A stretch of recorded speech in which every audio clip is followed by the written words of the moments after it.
O assunto profecia tem muito mais complexidades do que a maior parte das pessoas imagina. Especialmente dentro das igrejas pentecostais, nos quais as profecias são bastante cultivadas e é um fenômeno muito comum, especialmente dentro desses ambientes, as pessoas, e aí eu incluo as lideranças, não têm ideia de algumas complexidades, de algumas dificuldades que estão relacionadas ao assunto. E essas dificuldades precisam ser conhecidas para que as pessoas entendam um pouco melhor esse fenômeno e aquilo que ele abrange. Em primeiro lugar, obviamente, se vamos falar um pouco de profecia e de suas complexidades, precisamos falar da figura do profeta. Basicamente, existem algumas palavras principais no hebraico que se referem ao profeta. Uma delas é a palavra nabi. E a palavra nabi, ela se deriva de uma raiz que significa chamar ou anunciar. Então, em primeiro lugar, o profeta é aquele que é chamado, no caso por Deus, e anuncia aquilo que recebeu de Deus. A segunda palavra, que também traz uma terceira, é a palavra roer ou rosek. E essa palavra aqui significa aquele que vê ou vidente. Então essas são as principais palavras que designam o ofício do profeta hebreu no Velho Testamento. O Velho Testamento, ou a Bíblia hebraica, menciona muitos profetas. E menciona alguns profetas que escreveram livros, que vão de Isaías a Malaquias. Esses profetas basicamente são divididos em 3 períodos. Os profetas que viveram antes do exílio, ou seja, que viveram antes do cativeiro da Babilônia, os profetas que viveram durante o exílio e os que viveram depois. Basicamente, nós podemos entender isso de uma maneira muito fácil. Os profetas que viveram no exílio, durante o exílio, foram Ezequiel, Daniel. Os profetas que viveram depois do exílio foram Ageu, Zacarias e Malaquias. E os que viveram antes do exílio foram todos os demais. Jeremias é uma exceção aí, porque ele viveu antes e durante o exílio. Ele viu a sua profecia sobre o exílio da Babilônia se cumprir. Ele viu aquilo ser anunciado, né? Ele foi anunciando, ele viu aquele acontecimento ser predito por ele mesmo, por inspiração de Deus, e ele pôde ver o acontecimento. A sua profecia se cumpriu em sua vida. E esses profetas deixaram livros, deixaram materiais, documentos que nós podemos consultar até os dias de hoje. E principalmente com base no material desses profetas, eu gostaria de falar aqui neste vídeo sobre 4 complexidades das profecias que tornam esse fenômeno muitas vezes, muito mais difícil de se entender e a profecia mais difícil de se interpretar do que pode parecer num primeiro momento. Primeira coisa que eu quero dizer é: nem sempre o profeta entende tudo aquilo que envolve a sua profecia. Então, a primeira coisa que você precisa entender: o profeta, se ele recebe uma profecia, não necessariamente ele compreende-a na sua integridade. Ele não necessariamente sabe como ou quando aquilo vai se cumprir. Eu vou ler aqui para você 1 Pedro capítulo 1, versículos 10 e 11. Eu estou aqui com a Bíblia de Jerusalém. Tá apagadinha aí, mas dá para ver um pouquinho. Olha o que diz aqui. A respeito dessa salvação, investigaram e pesquisaram os profetas que profetizavam a respeito da graça que vos era destinada, procurando saber a que tempo e a que circunstâncias se referia o Espírito de Cristo que estava neles, ao prenunciar os sofrimentos que haviam de sobrevir a Cristo e as glórias que viriam após. Olha o que Pedro está falando aqui, que os profetas que receberam profecias a respeito de Cristo e da salvação, olha os verbos que o tradutor usa aqui. Investigaram e pesquisaram. Isto é, eles receberam uma revelação, mas essa revelação não supriu todas as informações que eles gostariam de ter. Então eles procuraram entender melhor. Entender o quê? Pedro diz aqui no versículo 11. Eles procuraram saber a que tempo e a que circunstância se referia o Espírito de Cristo, que nele estava.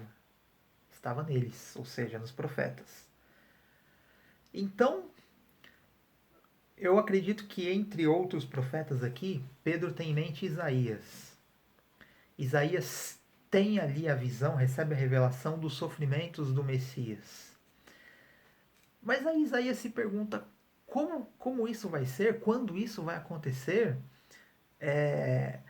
Ele tem aquela visão mística, mas aquilo certamente provoca uma série de questões na cabeça do profeta. E eles procuraram, segundo Pedro aqui, investigar. Eles procuraram inquirir, entender aquilo que estavam recebendo. Ou seja, o fato de Deus trazer uma mensagem ao profeta não significa que ele revelou tudo o que envolve aquela profecia. Nós estamos vendo aqui que muito pelo contrário, o profeta não conhece. Tem um outro exemplo, quando Zacarias recebe ali aquela visão do castiçal, das oliveiras, do azeite, né? Ele pergunta para o anjo o que é aquilo. E o anjo, talvez com um certo tom de humor, diz: "Você não sabe?" E Zacarias diz: "Não, meu senhor, não sei." Ou seja, ele recebe uma visão, mas ele não entende. E ele precisa do quê? Ele precisa de uma explicação para compreender o que significa aquela visão mística. E quem disse que após a explicação ele entendeu tudo? E quem disse que nós vamos entender tudo? Então, primeira coisa que eu quero deixar com você: aquele que recebe a profecia, o profeta, ele não necessariamente compreende tudo aquilo que está recebendo. E muitas vezes não compreende nada. E muitas vezes compreende uma pequena parte. E isso se estende para aquele que está recebendo a mensagem. Receber uma profecia não implica em compreendê-la plenamente. Às vezes é necessário discernimento espiritual e uma inquirição, uma busca intelectual, espiritual, para compreendê-la. E ainda assim, ela pode ficar parcialmente coberta, aquele que proferiu, aquele que a proferiu e aquele que a recebeu. Segunda coisa, segunda complexidade das profecias é a abrangência do tempo da profecia, ou seja, a abrangência do tempo a que ela se refere, nem sempre é percebida e notada, seja pelo profeta, seja por aquele que está ouvindo ou lendo a mensagem do profeta. Eu vou dar um exemplo para você aqui em Isaías capítulo 11. Esse texto aqui para mim é muito adequado a essa limitação que nós temos na percepção do tempo da profecia. Olha só, Isaías 11, 1 e 2. Um ramo sairá do tronco de Jessé, um rebento brotará de suas raízes. E aí ele diz aqui, sobre ele repousará o espírito de Yahvé, de sabedoria, etc. É uma profecia referente ao Messias, a Cristo. Ok? Até aí tudo bem. Agora olha o que diz o versículo 4. Antes, julgará os fracos com justiça. Com equidade, pronunciará sentença em favor dos pobres da terra. Ele ferirá a terra com o bastão de sua boca, e com o sopro dos seus lábios matará o ímpio. A que se refere isso? Ele julgará os fracos com justiça. Se refere a vinda de Cristo aqui na Terra, os 33 anos que ele passou aqui, ele foi juiz? No sentido literal, não foi. Se refere ao reino messiânico futuro? Paulo usa essa linguagem, essa referência do versículo 4, para se referir à segunda vinda de Cristo e a destruição do homem da iniquidade, ou assim chamado anticristo. Então, vejam que tem aí uma abrangência de tempo que, pela simples leitura do texto, nós não percebemos. Cristo veio, a raiz de Jessé já veio. Mas aquilo que está dito aqui logo em seguida se refere à segunda vinda dele? Agora olha o que dizem aqui os versículos de 7 a 9. A vaca e o urso pastarão juntos. Juntas se deitarão as suas crias. O leão se alimentará de forragem como o boi. A criança de peito poderá brincar junto à cova da áspide. Ninguém fará mal nem destruição nenhuma em todo o meu santo monte, porque a terra ficará cheia do conhecimento de Yahvé, como as águas recobrem o mar.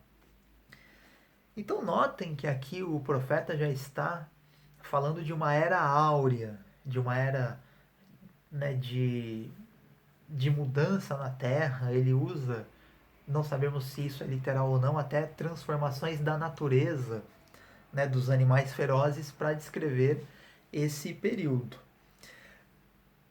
E aí quando ele diz ninguém fará mal nem destruição nenhuma em todo o meu monte, o que o profeta está... Em que o profeta está pensando? Numa era de paz? Numa era em que o reino de Deus vai se estabelecer por toda a terra? Seja isso literal ou não, nós podemos entender aqui que a profecia abrange diferentes aspectos do reino messiânico, tá? E ela tem elementos aqui no tempo que não aconteceram no mesmo espaço, no mesmo momento. Então o Messias vem, para nós cristãos, ele morre, ele ressuscita, e existem partes aqui dessa profecia que não se cumpriram, ou seja, Isaías está descrevendo aqui num único texto fatos que têm aí um espaço de tempo muito maior do que se imagina. Então Cristo vem e cumpre apenas uma parte daquilo que está aqui. Para nós cristãos, ele voltará e isso daqui de alguma maneira se cumprirá. Isso principalmente na visão milenarista, que acredita que haverá um reino literal do Messias aqui na Terra. Tá? Agora, imagina se você é um leitor de Isaías do tempo dele ou antes da vinda de Cristo. O que você vai pensar? Virá o Messias e vai fazer tudo isso. Aí vem o Messias, mas uma parte disso daqui não se cumpriu. E isso é sério, isso é tão sério que para nós cristãos Jesus é o Messias. Agora, para os judeus, Jesus não pode ser o Messias porque ele não cumpriu algumas profecias. Vejam como a profecia tem uma natureza complexa. Terceira complexidade, a profecia muitas vezes tem um cumprimento inesperado. Aqui, essa aqui é uma versão católica, em Malaquias 3:23. Nas versões protestantes está em Malaquias 4:5. Diz assim: Eis que vos enviarei Elias o profeta, antes que chegue o dia de Yahvé, grande e terrível. Enviarei o profeta Elias. O que você vai esperar? Elias vai voltar. Elias não morreu, foi levado ao céu, ele volta. Agora, como que Jesus interpretou essa profecia? Ele interpretou-a na figura do profeta João Batista. Então não foi, segundo Cristo, uma vinda literal de Elias. Mas muitos judeus esperam que o profeta Elias retornará. Então houve, no nosso entendimento, um cumprimento inesperado. Ou então, que nós, se estivéssemos vivendo antes da vinda de Cristo, da primeira vinda dele aqui na Terra, como que nós entenderíamos, por exemplo, o Salmo 2, Salmo 2, verso 8, que fala que Deus daria ao Messias as nações como herança? Como nós conciliaríamos isso com a visão de Isaías do servo sofredor? São a mesma figura? Mas como que ele é servo sofredor, ele morre e ele recebe as nações por herança? Ah, ele vai vir, vai morrer, vai ressuscitar e depois de não sei quanto tempo ele vai voltar e vai ter as nações como herança. Você imaginaria isso se você estivesse lá? É lógico que não. Então, as profecias às vezes têm um cumprimento inesperado. Então, sobre a mesma figura, o Messias, se diz que ele sofre, que ele padece, mas ao mesmo tempo que ele é exaltado. Para nós cristãos, uma parte dessa profecia não se cumpriu. Pelo menos não como está dito aqui. O Messias ainda não reinou. Como diz o escritor aos Hebreus, não vemos ainda todas as coisas debaixo dos seus pés. Então, ao ler a profecia de exaltação do Messias, nós esperaríamos um Messias glorioso aqui na Terra. Isso, inclusive, é o que esperavam até os discípulos de Jesus. A tradição judaica esperava um Messias triunfante, um Messias que libertaria Israel do jugo do Império Romano. Jesus fez isso? Não. O Império Romano já passou, já caiu. O Império Romano do Ocidente, o Império Romano do Oriente. E o Messias ainda não retornou. E algumas profecias estão abertas. Mas quem lesse essas profecias aqui antes desses eventos se desenrolarem, dificilmente imaginaria uma abrangência de tempo, né, e um cumprimento tão inesperado como foram esses. E quarto, muitas vezes as profecias têm hiatos. Aqui é muito semelhante ao ponto 2 em relação à abrangência de tempo, tá? Mas aqui eu falo de profecias um pouco mais que se esperava uma sequência, e dentro dessa sequência foi aberto um hiato, um espaço, um vão que não era esperado. Eu dou exemplo para vocês, digamos assim, não foi exatamente uma profecia, mas foi um sonho profético, o sonho do rei Nabucodonosor, que Daniel, o profeta, interpretou. O que aconteceu? Nabucodonosor teve lá o sonho de uma grande estátua. A estátua tinha cabeça de ouro, peito e braços de prata, barriga e coxa de bronze, a parte de baixo da perna, debaixo do joelho e pés de ferro e pé de ferro e barro. E Daniel interpretou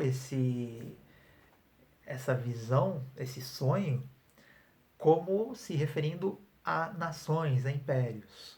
Ele falou ali do Império Babilônico, depois do que viria em seguida, né? O Império Medo-Persa, o Império Grego, o Império Romano, na interpretação de boa parte dos estudiosos. Alguns estudiosos interpretam ali o quarto reino como o Império Grego, e aí dividiriam o terceiro e o segundo em Persa e Reino da Pérsia e Reino da Média. Mas independentemente disso, aqui em Daniel 2,44, olha o que diz. No tempo desses reis, o Deus dos céus suscitará um reino que jamais será destruído, um reino que jamais passará a outro povo.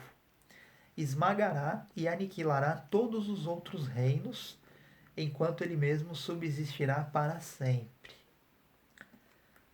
Há aqui um quinto reino. Então vamos lá. Esse reino é espiritual, é a igreja. Mas olha só. Ele diz aqui que esse reino esmagará e aniquilará todos os outros reinos. Então o que se espera? Que seja um reino não espiritual, um reino humano, político, militar, como foram todos os outros aqui. né? Reinos literais, não reinos espirituais. E diz aqui que ele será levantado no tempo desses reis. De quais? Bem, dos que foram mencionados aqui. Dos impérios da Babilônia, da Média, da Pérsia, da Grécia e talvez do Império Romano. Ah, Jesus veio no tempo do Império Romano, verdade. Foi estabelecido um reino? No sentido literal, não. No sentido espiritual, foi. O reino de Deus é chegado. É muito comum ver isso nos evangelhos. Agora, ele aniquilou esses outros reinos? Literalmente falando, não. Esses impérios passaram. A Babilônia foi derrotada pela Pérsia, a Pérsia foi conquistada pela Grécia, a Grécia se dividiu, né, depois da morte de Alexandre o Grande, e depois o Império Romano veio e dominou. Então, se nós esperarmos essa profecia num sentido literal, de um reino, nós temos que admitir aqui que tem um hiato muito grande, um espaço de tempo. Porque esses impérios passaram. O Império Romano acabou. E nós tivemos outros reinos, outros impérios depois do Império Romano. Está predito aqui, esse ato está previsto na profecia? Não está.